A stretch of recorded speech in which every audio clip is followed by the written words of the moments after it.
So today we're going to be looking at psychology of the state of consciousness. So this is chapter 4. So again, I think most of you have heard me already.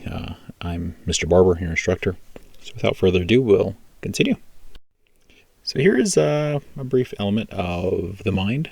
If you have this picture, it's one of those things where it's a blue and white picture. And again, you also have, and I love this picture because one, it kind of breaks down the element of our consciousness, how it's interconnects and it's interwoven within us, but at times it can be almost, in essence, a mystery. So here it is. What is consciousness? So again, consciousness is the awareness of internal and external stimuli, such as feelings of hunger and pain, or even the detection of light. And then you have wakefulness, high levels of sensory awareness, thought, and behavior. So within that, what is consciousness? What is the actual element of consciousness? So again, you have the internal. What is the internal? Again, you have the internal application of your mind, your feelings, your emotions, all these different things play in. What are my emotions today? What are my emotions in this waking time period? As I'm listening to Mr. Barber's voice, what things am I playing through? Do I have to stay awake? Do I need to stay awake? Do I even have to listen at all? And then you have external stimuli, things that are happening around you, the environment. Say, for example, if you have, kids that are staying at home, you have kids running around the background, you can hear them in the other room. One of the things you also look at is if you have family members also with you. Again, you have all these different elements that are playing in.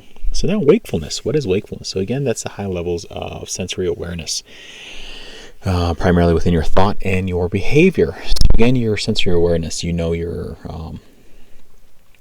sound. Initially, you can hear things, you can see things, you can smell things, you can taste things, you can feel things on your skin. Again, those are the high levels of awareness. So primarily, you know that you can feel all those things. Versus if you were asleep. If you were asleep, again, you could feel those, but again, it's limited. Then you also have the elements of your thoughts and your behaviors, primarily the things that you're thinking about, and your actions. Your behavior primarily falls in that, your habitual patterns.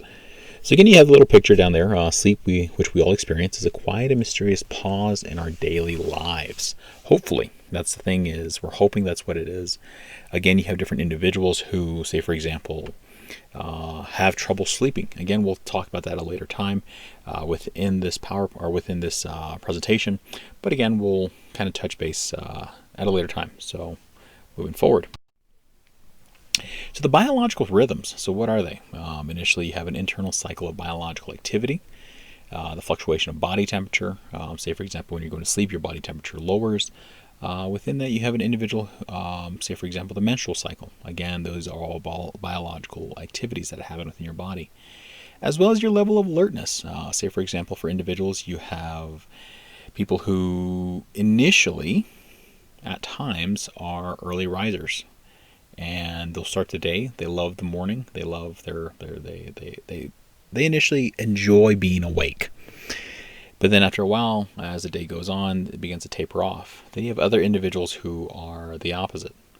They hate waking up, but as the day goes on, initially they're able to wake up and begin to get their day started.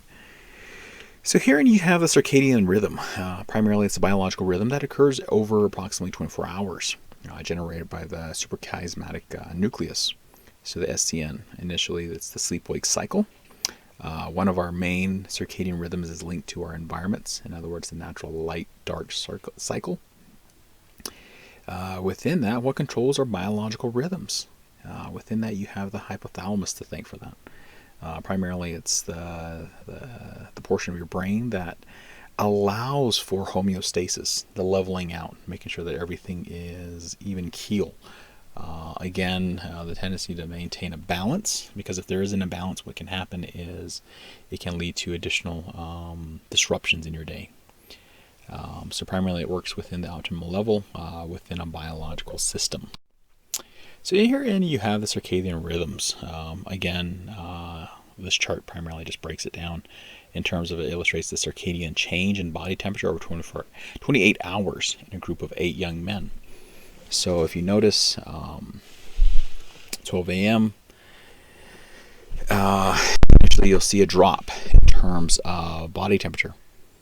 Throughout the night, you'll see a drop, a dip, and then when the person wakes up, 8 a.m., you start to see a rise in body temperature. And this can hopefully be used when you're explaining the elements of how your body temperature changes throughout the day.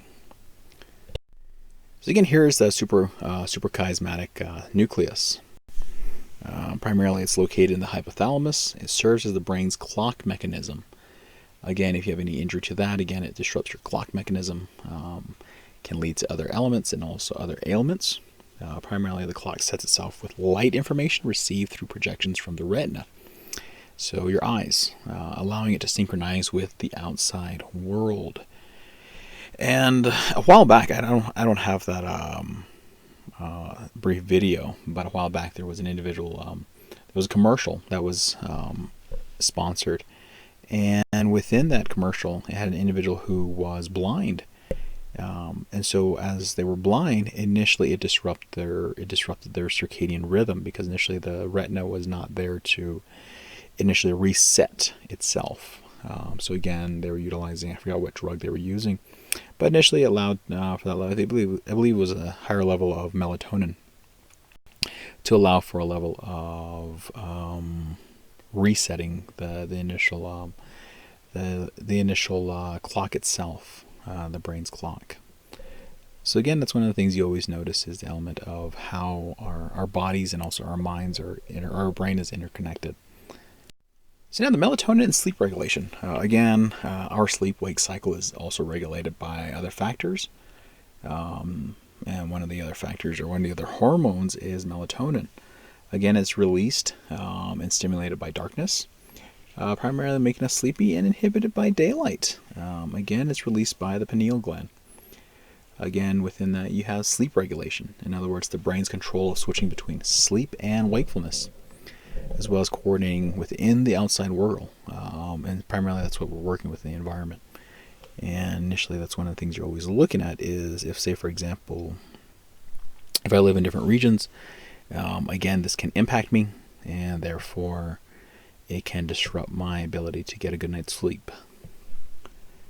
So let's see. So here's this disruption of normal sleep. Again, jet lag. It can be one of those that disrupts the circadian rhythm. Again, symptoms result from the mismatch element in terms of our internal circadian rhythm, or our circadian cycle, as well as our environment. One of the things I always look at is, say, for example, the time zone. And this also happens during daylight saving time, both within the spring and also within the fall. And when you see you gain an hour, you lose an hour, again, that throws off our initial scheduling. Primarily, if you look at mammals, and if you look at, well, not so much mammals, but if you look at humans, many times we're very simplistic in terms of our functioning. We're very habitual. Within that, the rotating of even shift work. And I can use an example. When I was younger, I used to work at a local program that worked in the area of, it was primarily a home. So within that home, I was working with kids who had special needs. And so within that, I used to work on a night shift. And so when I used to work on a night shift, I'd get off in the morning and I'd go home. And when I got home, I tried to go to sleep. Again, you notice that even just your ability to go to sleep was limited. It was also impacted, because even though you got sleep in the morning, even though you're sleeping throughout the morning, and you wake up in the afternoon to try to get ready for your evening shift, again, you did not feel like you were fully rested. Again, this all plays into the element of your circadian rhythm. Versus if you went to sleep at night and you wake up in the morning, you feel better rested. Again, it can lead to the element of exhaustion, and that's primarily what happened to me. Is it led me to the exhaustion and agitation. Initially within that, the element of sleep issues, and it can lead to signs of depression and anxiety. Again, these are all subtle signs. A lot of times they're happening and we don't necessarily notice them. But again, you're also looking at the element of, and that's one of the things I always look at is seasonal affective disorder, SAD. And within that, individuals who are suffering from that, a lot of times they're having this change both in season and also with timing, and it can impact them. So therefore, that's where they're utilizing a lot of light therapy or bright lights to help them to readjust. And that's where on the side note, it breaks it down in terms of the use of light in terms of the change in terms of their ability to reset. So sleep deprivation, in other words, sleep deficit or sleep debt. So initially we're going to look at sleep debt. So initially it's a result of insufficient sleep on a chronic basis. So if you're not getting enough sleep, and you begin to see that both with mood, and you'll begin to see that with even just the brain cognition. So you have irritability, cognitive impairment. In other words, your reasoning is not as clear. You're not able to make rational judgments. You also have issues with recalling in terms of memory lapses or even loss. In addition to that, you have impaired moral judgment. Primarily, you're taking greater risk. In addition to that, you also have severe yawning, hallucinations, and also symptoms that are similar to that of ADHD. Again, you also have what's considered a sleep rebound. In other words, a sleep-deprived individual will tend to take a shorter time to fall asleep during subsequent opportunities for sleep. So if you look at the little picture itself, you also look at the impaired immune system. So again, if you're not getting enough sleep, what's going to happen is the individual may get sick more frequently, or you'll notice that you're getting sick more frequently because you're not taking care of yourself. And that was one of the things that we kind of noticed even with COVID. When COVID hit, you saw a disruption in terms of just taking care of ourselves, our human bodies, and our physical bodies. And one of the things is a lot of even just any sickness, initially you're trying to ensure that you don't have these different elements impacting you. Because again, it can lead to all these other elements. So again, you have increased heart rate variability, and you also become at risk for heart disease. Because you're initially working your heart harder. You're making it pump. You're initially making it pump faster. And again, how do you usually stay awake? A lot of times we don't necessarily stay awake on our own. Sometimes we're using various sleep or initial aids to help us with staying awake. And these various aids can be utilization of caffeine, utilization of various energy drinks. And I remember this back in my day when I was at UNM in Albuquerque. One of the things I used to utilize was a lot of Red Bull. And this was back in the day when Red Bull was very popular. And so Red Bull was kind of your go-to, Red Bull and caffeine, just to try to stay awake to finish your exams and everything else. And so that's one of the things you kind of notice. So then you also have increased reaction time. Initially you become more hypervigilant, but at the same time it also decreases accuracy. So even though you're hypervigilant, you also have an inability to function in a functional manner. In other words, your ability to react is there, but your ability to function properly is thwarted.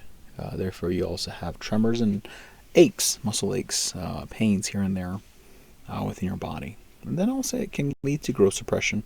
It can lead to risk of diabetes and also decreased temperature. So primarily that's kind of how it looks from a negative standpoint in terms of sleep deprivation. So again, what is sleep? Sleep is a state marked by relatively low physical activity and a reduced sense of awareness. So within that, we'll kind of go through initially the elements that kind of lead up to our ability to sleep. Sleep-wake cycles seem to be controlled by multiple areas. So you have the thalamus, the hypothalamus, and the pons. Primarily, you're looking at sleep is primarily associated with the secretion and regulation of many hormones, including melatonin, follicle-stimulating hormone, luteinizing hormone, and growth hormone. So here's the brain. Now here's the brain. The brain areas involved in sleep. So you have the hypothalamus, the thalamus, the pineal gland, the pons, the pituitary gland, and suprachiasmatic nucleus. And again, I'll leave that there. And again, the pineal and the pituitary gland secrete a number of hormones during sleep. So why do we sleep? Again, one of the things we're always looking at is from an evolutionary perspective. We're looking at the element of, well, throughout the day, I do different things, they do different activities, and within that is exhausting. And so within that, as I am doing different activities, again, how do I replenish that energy? Again, that's one of the things is from an evolutionary perspective. It's held that sleep kind of resets us and it helps us recuperate. And again, yet individuals, again, this is from an evolutionary perspective. So initially it's taking into account the more of a Neanderthal kind of element of the hunting, gathering, and within that we're doing a lot throughout the day, and therefore as we sleep, it's primarily resetting us so that we're able to face whatever new elements that may await us in the next day. So again, that's primarily from that element or from that perspective. There's little evidence to support a lot of these explanations because initially one of the things we're always looking at is the shared understanding. So initially from the other element we have cognitive functioning. Primarily this focuses on sleep in terms of the importance for cognitive functioning and memory retrieval or memory formation. These impairments become more severe. So again, if you're not sleeping, again, it can become more severe in terms of sleep deprivation is concerned. So in other words, if you're not sleeping, again, it can impact our ability to create memories and also retrieve memories and also make cognitive choices. And within that, you also have the benefits. What are the benefits of sleep? Again, it helps you in maintaining a healthy weight, lowers your stress levels, improves your mood, increased motor coordination, and within that it also helps with cognition and memory formation. So we're going to delve into the area of stages of sleep. So you have stage 1, 2, 3, 4, and 5. And so within that we'll kind of break it down as we continue onwards. So here is the brain waves during sleep. So again, the brainwave activity changes dramatically across the different stages of sleep. So brainwave activity when you're awake, and then if you look in stage 2, in the middle, there's primarily excess brain activity. And then in the REM sleep, you also have additional brain activity. So within the alpha, which is in stage 1, and the non-REM sleep, primarily it's relatively low. In other words, low frequency. And then in the theta, stage 2, sleep spindles. Again, we'll explain what the sleep spindles and also the K complexes are within the next slide. And again, this is the non-REM sleep again. And then you have stage 3 and 4, which is, as noted, initially you're seeing some level of dips, ups and downs. Then you have the REM sleep. So stage 1, what does that mean? So initially stage 1 is the transitional phase occurring between wakefulness and sleep. So it's kind of that area of I'm beginning to feel myself slowly drift off. Overall muscle tension and the core body temperature begins to decrease. Within that, your respiration and your heartbeat begins to slow down. You begin to notice that, say, before you go to sleep. For me, one of the things that helps me to go to sleep is the utilization of music. I have to have jazz music playing to initially allow me to be lulled into sleep. Then you have stage 2.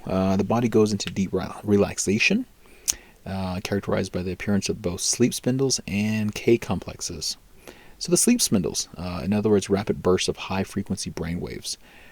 So initially that's where, if you go back, initially you saw those sleep spindles happening. Primarily this happens in stage 2. So initially you're seeing rapid bursts of high frequency brain waves. So initially you have brain activity. And then you have K complexes, very high amplitude patterns of brain activity. So within that, moving forward. So here you have stage 3 and 4, known as slow wave sleep. Primarily the respiration and heart rate begin to slow down further. As noted, stage 3 and 4 on your right, the EEG. You'll also notice the sleep spindles happening and also the K complexes happening. So initially, what is REM sleep? So initially you're looking at rapid eye movement. Again, within that, there's a paralysis of involuntary muscles. A lot of times this is where we believe a lot of dreams happen.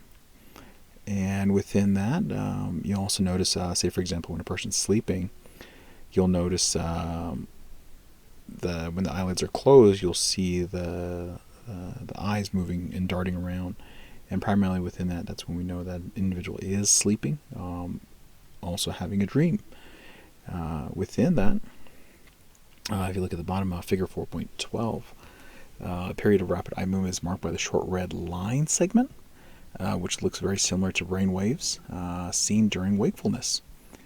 And again, if you notice up on top, you have the awake portion, and then you also the REM sleep. Again, that's where we believe that a lot of times that's where the process is happening. And so we'll kind of break that down as we continue onwards. So the hypnogram.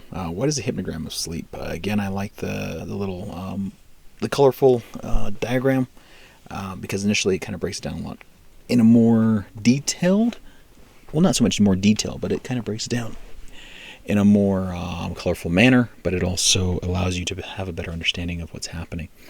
So again, what is a hypnogram? A hypnogram is a diagram of the stages of sleep as they occur during a period of sleep itself.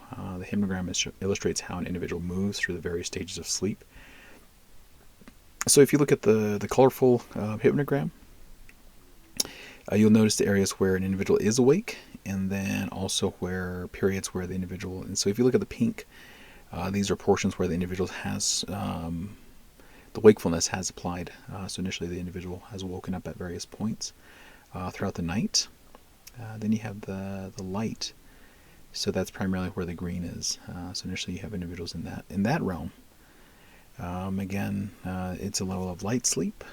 And then you have the REM sleep. So initially that's the yellow. And within the yellow, this is where the person's dreaming. And then you have the deep sleep. Initially that's the portion that you're looking at, which is the blue. And that's one of the things you're noticing is the element where an individual is in that portion. You want to try to keep a person in that area.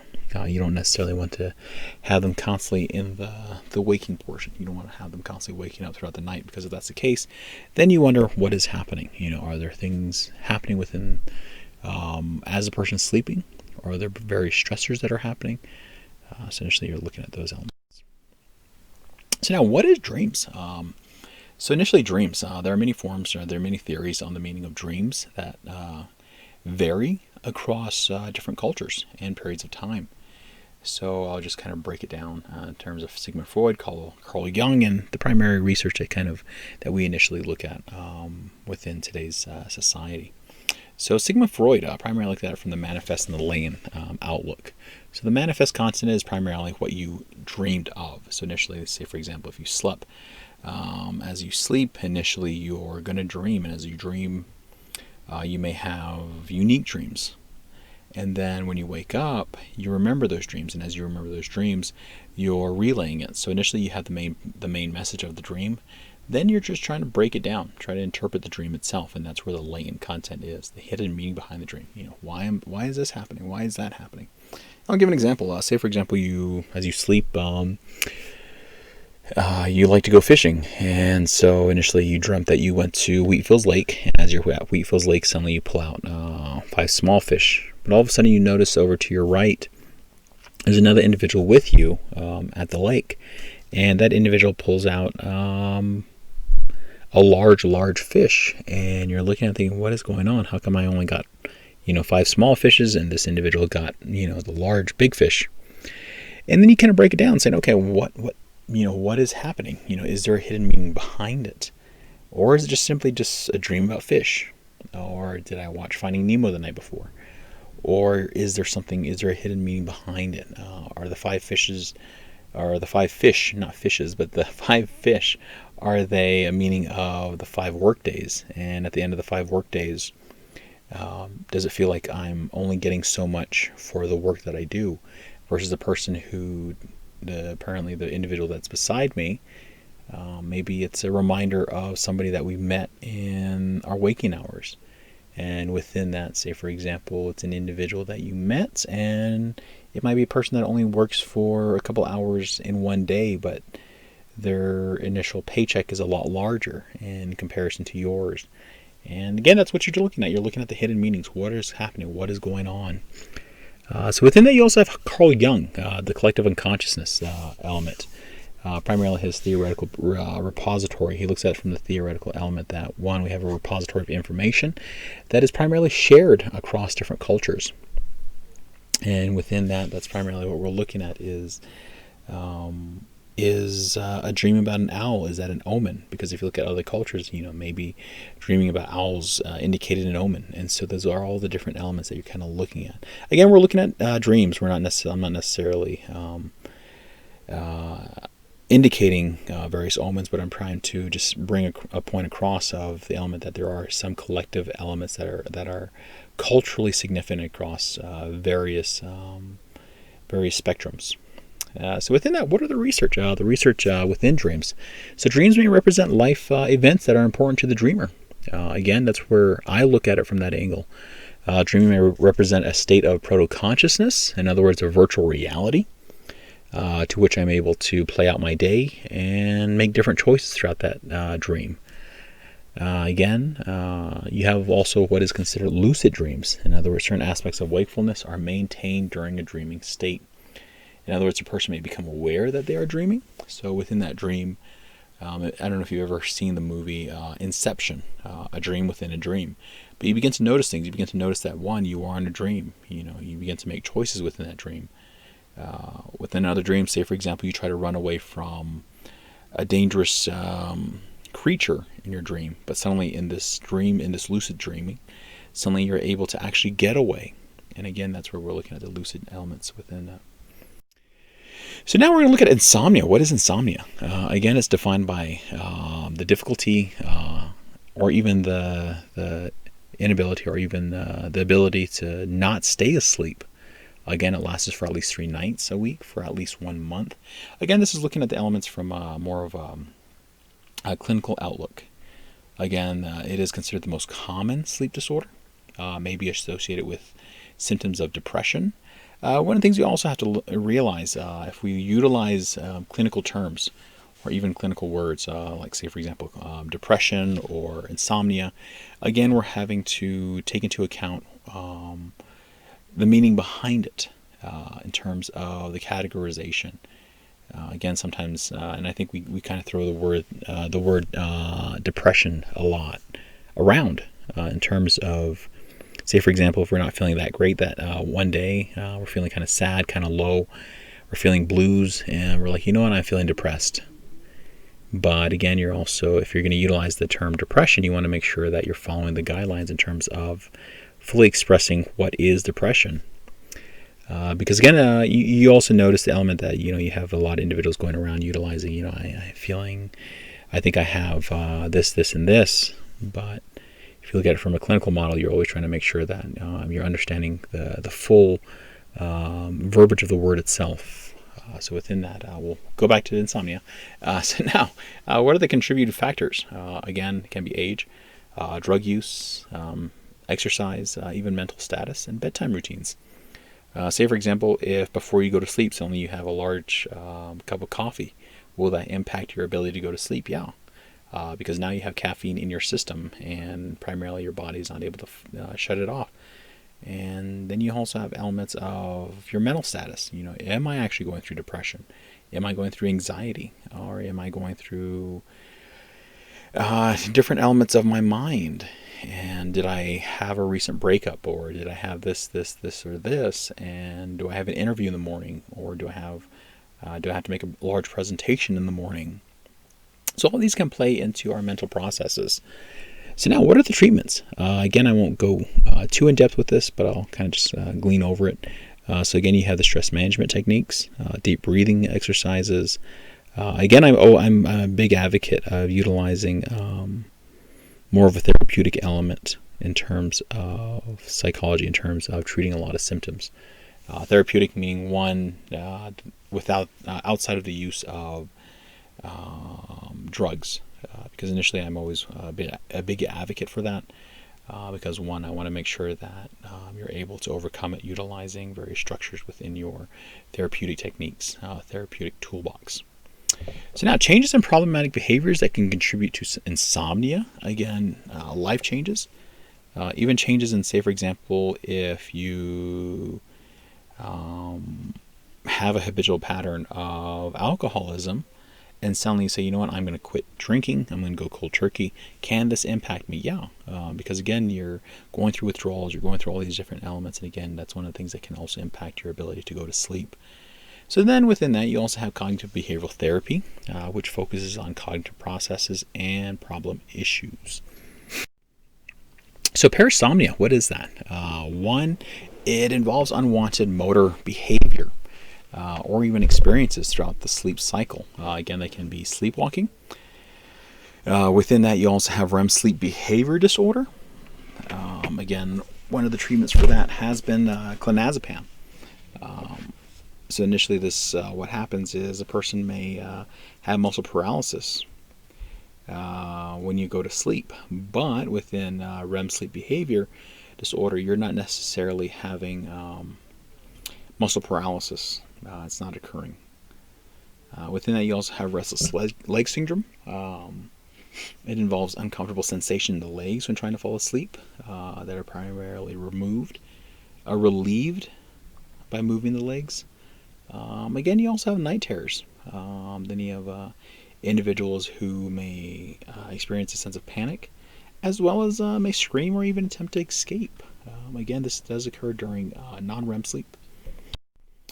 So now sleep apnea. What is sleep apnea? Primarily occurs when individuals stop breathing as they're sleeping. It can happen from 10 to 20 seconds or even longer. Again, the leading cause can be being overweight or even obese. In addition to that, there's two different types. There's obstructive and also central. So the central nervous system may initially not allow, or it fails to initiate any level of breathing. So initially the person has stopped breathing. Again, this can impact a person because, again, in these short bursts, so say, for example, an individual goes to sleep and as they're sleeping, they stop breathing for 10 to 20 seconds. But say, for example, it just stops completely. Again, it can lead to their inability to wake up. Within that, you have airway becomes blocked and the air is prevented from entering the lungs. That would be obstructive. And that's where you have CPAP devices. In other words, the continuous positive airway pressure, which pumps air into the person's lungs. So now, sudden infant death syndrome. One of the uniquenesses has been with childbirth, has been the element of what is called SIDS. Occurs when an infant stops breathing, and primarily during their time sleeping, and dies. One of the things is infants younger than 12 months are at higher risk, and I'll have another slide, the next slide over. That'll kind of explain the prevention elements. Again, boys have a greater risk than girls. The various contributing factors has been premature birth, smoking within the home. Even within that, winter months are now coming around. Fall and winter months. And within that, you have individuals burning wood and also burning coal. And as they're burning wood or coal, one of the things is it dries out the air.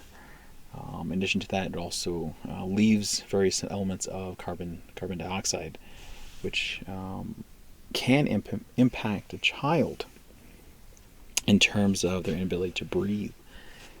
So again, there's also hypothermia. So within that, SIDS continued. So this is kind of breaks it down. The triple risk model for SIDS has been proposed to explain how SIDS occurs. The first one is the infant has an underlying abnormality, say for example the brainstem, that may make him or her unable to respond to low oxygen or high carbon dioxide blood levels. Number two, the infant is exposed to a triggering event such as sleeping face down on its tummy. So again, that's why we always try to make sure that they sleep on their back. These events occur during a vulnerable stage in the infant's development, i.e. the first 6 months of life. So initially, here's one little picture on the side, making sure that you're keeping your baby safe while they're sleeping. You always want to have them sleep on their back. If you sleep on the front, again, it obstructs their airways, even on their sides as well. And also you had, back in the day, you always had parents who were buying different crib sets, and within those crib sets they would use regular blankets and everything else.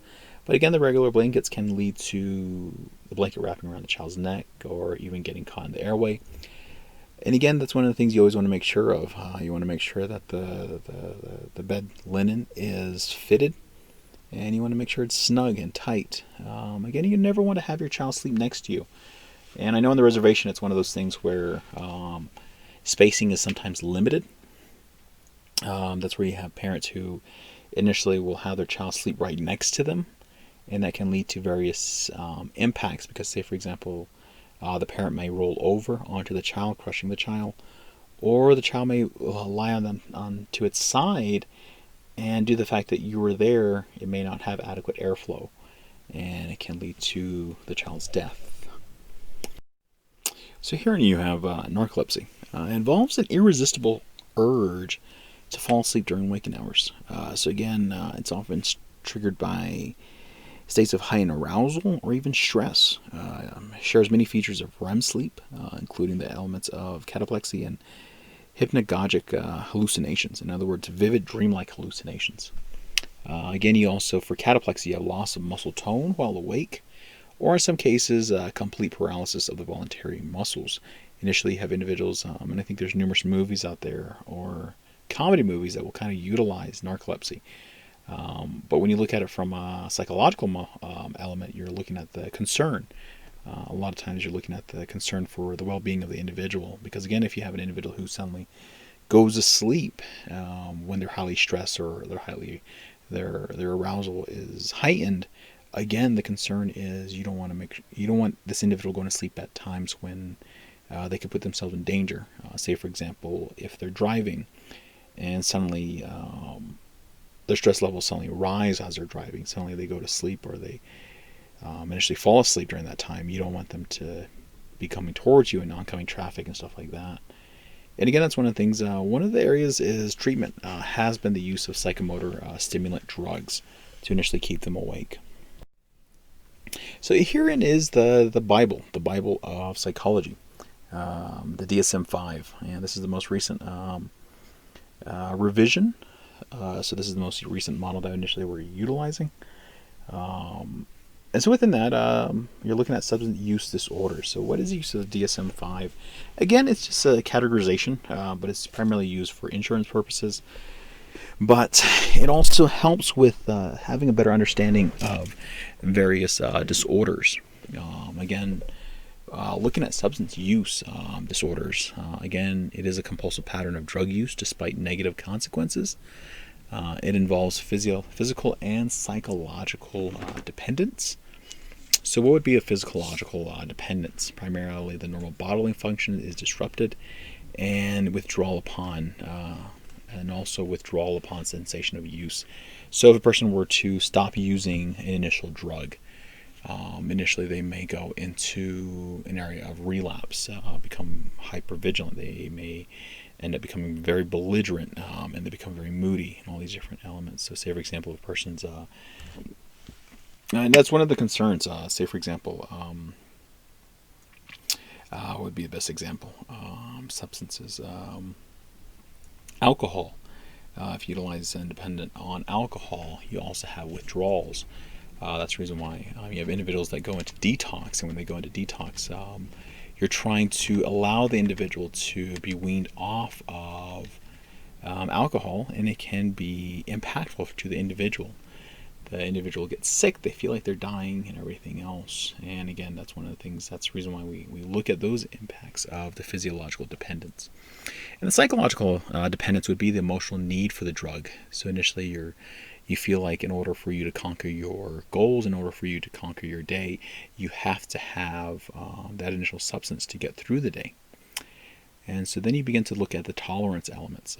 So initially this occurs when a person requires more and more of a drug to primarily lead and primarily function through the use of that drug. But again, you also achieve the effects previously experienced at the lower doses. So at a lower dose, when say for example, when the person first started utilizing a various substance, it may not have been a lot, but it was enough to impact them. But after a while, it becomes to the point where they're having to utilize more just to meet that same level again. And then you have the withdrawal. So initially, this would be what I was talking about before, the negative symptoms experienced when a drug use is discontinued or cessated. So here are the drug categories. You have antipsychotics, you have stimulants, and then you have depressants, and then you have hallucinogens. So primarily some of them also go into the area of, they primarily have an interplay. So if you look at marijuana, it's a stimulant, depressant, and also hallucinogen. And then you have antipsychotics. So you have Haldol, Risperdal, and Seroquel. And then you have depressants. So you have sedative hypnotics, minor tranquilizers. You have Ativan, Valium, Xanax. And within that, you also have alcohol, barbiturates, ether, and also GHB. And then you have narcotic analgesics. Then you have psychedelics and dissociatives. And so you have a lot of different elements. So even when you look at caffeine, again, it is a stimulant. So again, it's one of those things that gets you moving. Again, it's still listed as a drug because, again, it still impacts you. So say, for example, even if you are going to stop utilizing caffeine, again, this plays into, say, for example, if you're addicted to Coke or Pepsi, again, you're utilizing caffeine. Or even if you're using coffee, or even if you're using a lot of energy drinks. When you have individuals, they have to have that emotional need. There's an emotional need behind it.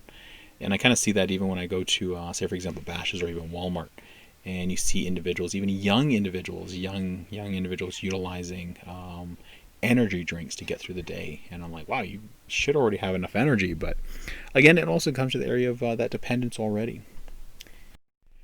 So now depressants. What are depressants? Drugs that suppress the central nervous system.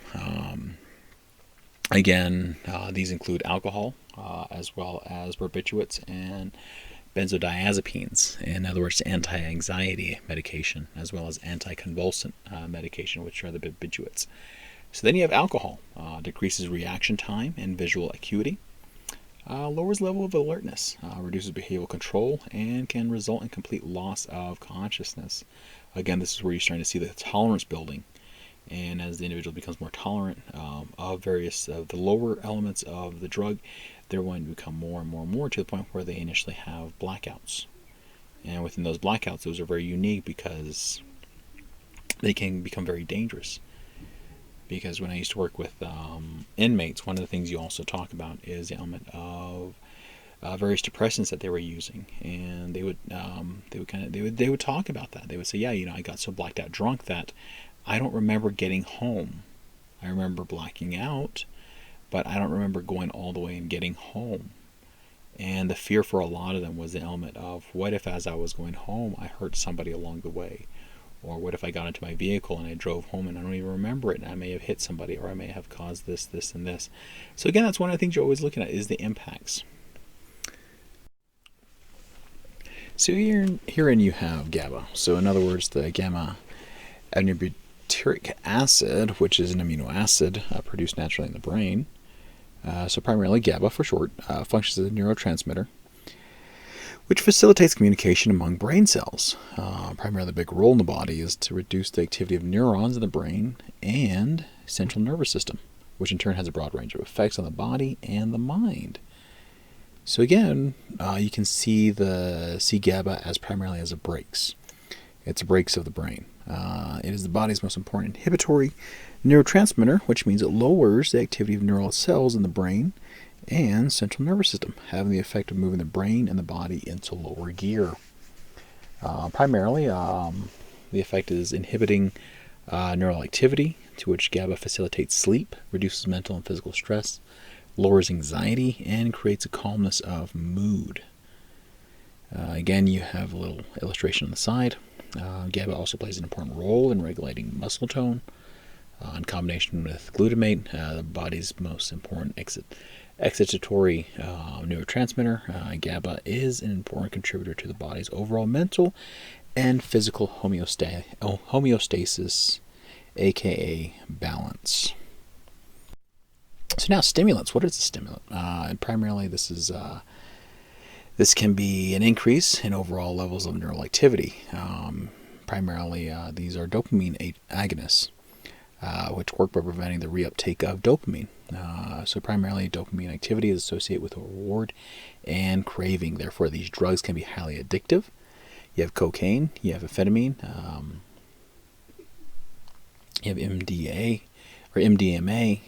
Primarily the side effects can include nausea, elevated blood pressure, increased heart rate, as well as feelings of anxiety, hallucination, and paranoia. So primarily you have to the right bath salts, Crack rocks like these are smoked to achieve a high, and a couple of years ago this was huge. This was, you had multiple stories kind of bringing that out, and so primarily that's one of the things is this can be an impact to your overall well-being. So now, what is a dopamine agonist?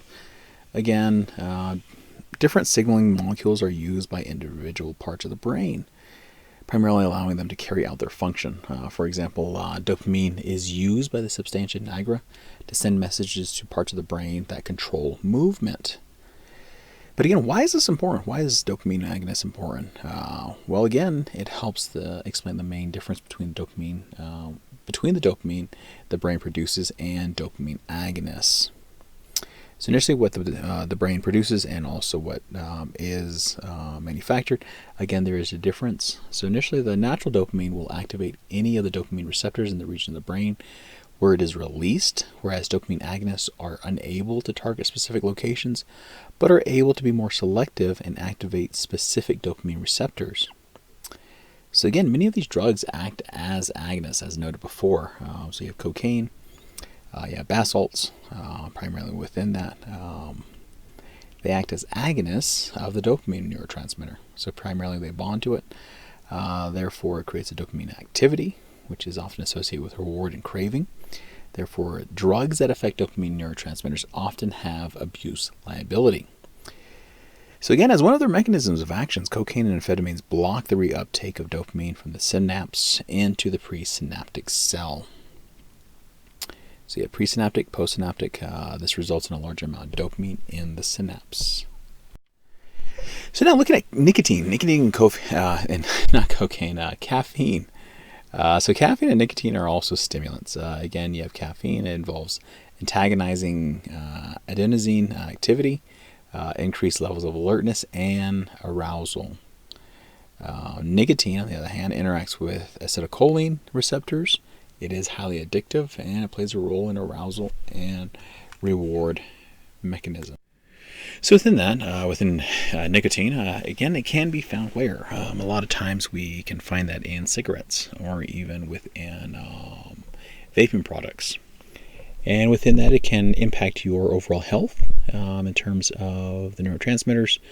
From the element of the physiological state, it also can impact your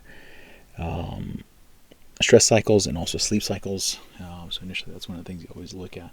Again, both of them can impact your ability to initially have that element of consciousness. Not so much consciousness, but more in the area of alertness. So again, for caffeine, the alertness is there, but again, it's only for a short period of time. And then for nicotine, it plays a role in arousal and the reward mechanisms.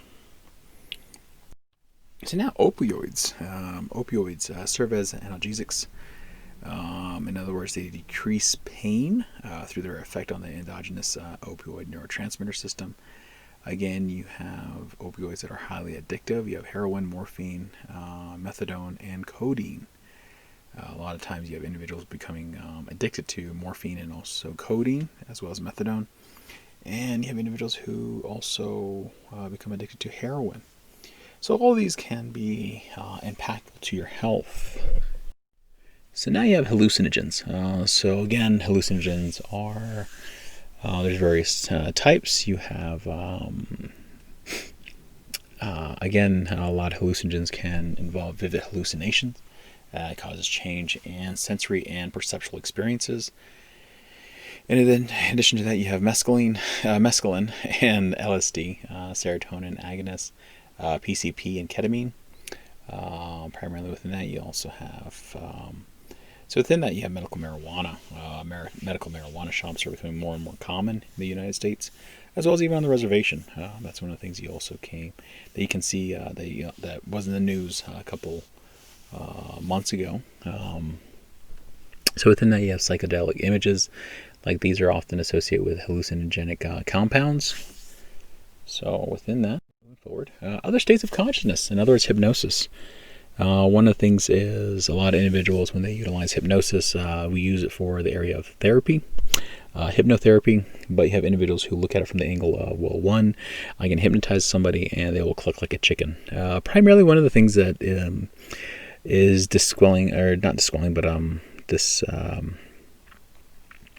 the disclaimer, the element that an individual will not go into that state, because initially one of the biggest things with hypnosis is the person that is the patient, they are primarily in control in terms of how much they want to go under hypnosis.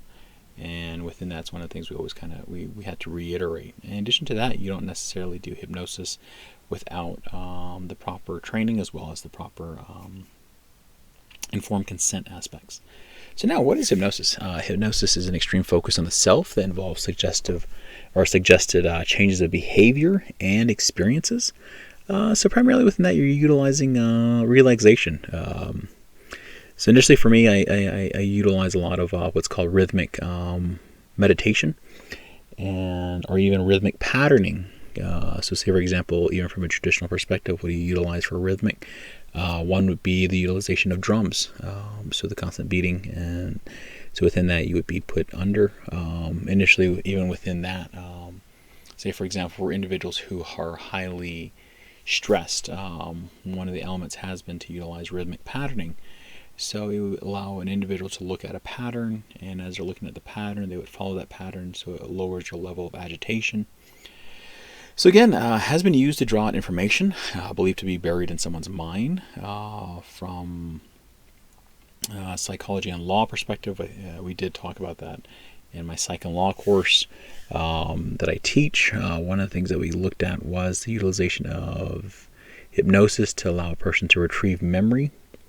But again, it's also highly controversial because, again, unlike portrayals in the media, individuals undergoing hypnosis are in control of their own behaviors, and that's one of the things that we have to indicate. Individuals undergoing hypnosis are in control of their own behaviors, because primarily, like I said before, the individual is primarily in control. But again, individuals vary in their ability to be hypnotized. Some individuals may be more suggested to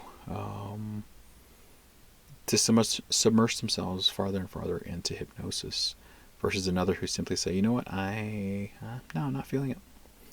I don't agree with hypnosis, and therefore I will not continue. And again, it's always the individual themselves. And so within that, again, you're also looking at pain management. Again, hypnosis has been utilized as a pain management element to initially allow for individuals who don't want to utilize various medicinal applications, as well as treatment of depression and anxiety, as well as quitting smoking and weight loss. So now, other states of consciousness, meditation. So if you look at it, I believe I did send out some various information in regards to meditation. And meditation is the act of focusing on a single target, such as breathing or repeated sound, to increase awareness of the moment. So within that, you have breathing squares. So initially, you have breathing squares where you breathe in for four seconds. So you're initially breathing in and counting 1, 2, 3, 4, and then when you're breathing out, you're counting 1, 2, 3, 4. Then you're breathing in 1, 2, 3, 4. Then as you expel 1, 2, 3, 4. And it's one of those things where you're trying to get all the air out. Then you're trying to breathe in all that air in that 4-second time frame, and you're just trying to keep that rhythm to allow yourself to calm yourself. One of the biggest things that I always look at from a trauma informed care, and also from working with individuals who are highly stressed, the only way you can utilize talk therapy is, and we call it a top-down versus a bottom-up. So a top-down would be utilizing your higher levels of cognition, reasoning tools, and everything else. But if a person is highly stressed, initially they're not going to utilize or function under talk therapy. Because initially they're not in control of their body, they're not in control of all their emotions. So that's where I utilize what's called the bottom up. And so initially that's where you would have breathing exercises. Initially one of them would be the 5, 4, 3, 2, 1 exercise. Primarily I always look at that from the angle of utilizing 5 things you hear, 4 things. And again, you primarily do that with an individual who is able to close their eyes and kind of focus in on themselves. And so it'd be the 5 things you hear, 4 things you can smell, 3 things that you can taste in your mouth, 2 things that you can feel on your skin, and then lastly, the last one would be opening your eyes and the 1 thing you see. Again, there's different variations, but again, that's one of the things that I always look at is the 5, 4, 3, 2, 1. Again, it's one of those things where you're looking at the meditational focus, trying to make sure that you have an alternate state of consciousness, so you're able to center yourself as you're moving forward, so you're not highly stressed or highly anxious. So that primarily covers Chapter 4 in a nutshell. If you have any questions, you know how to find me, you know how to contact me. Again, it's one of those things where I just want to make sure that you're kept on board in terms of the information. And again, I think that's one of the things. I have a lot of students who take PSY111, and as they take PSY111, initially they feel like this course is going to teach them all the different techniques. Again, we're racing through a lot of information. And that's the thing with PSY111. You're primarily touching on various areas of the information as you're going along. You're not going to go that in depth. That's where you would have the individual courses that primarily are proffered. Say, for example, I teach Psych and Law. So initially we'll look at those aspects. I teach also human sexuality, so we'll look at those elements of human sexuality in terms of the mind. And within that, you'll also have different techniques within that in terms of working with individuals who have been sexually abused. For Psych and Law, you're looking at the element of working with individuals in the legal parameters. And I also teach other various courses. Say, for example, Psych 240. At times, I'll teach that. And within that, you're looking at human growth and development. And you're just looking at all these different elements. So with PSY111, again, it's very rudimentary. It's very straightforward. But as time progresses, you'll kind of understand that initially you're not necessarily going to leave this course as a therapist, but it kind of just gives you a general understanding of what psychology is and how we cover different areas and how we approach different subject matters and everything else. Because if you notice, the slide prior looked at substance abuse. Within that, you have individuals who want to go into studying chemical dependency or chemical treatment. And so within that, you would have other courses that would kind of envelop that. And within that, you're just learning more just about that, just about chemical dependency and also about substance abuse and how to work with an individual that is in that unique state. Or you look at dream therapy. You have courses that kind of primarily focus in on just that, the aspect of dreams itself. And so again, that's one of the things you're always learning is as you're going along. And again, some of this information is there's so much information within the area of psychology. And in a nutshell, I wish we could cover all of them, but again, it's one of those things where if you have individual questions, again, send me an email. You know how to contact me. You know where I'm at in terms of contacting. So again, have a good day. Stay safe. And hopefully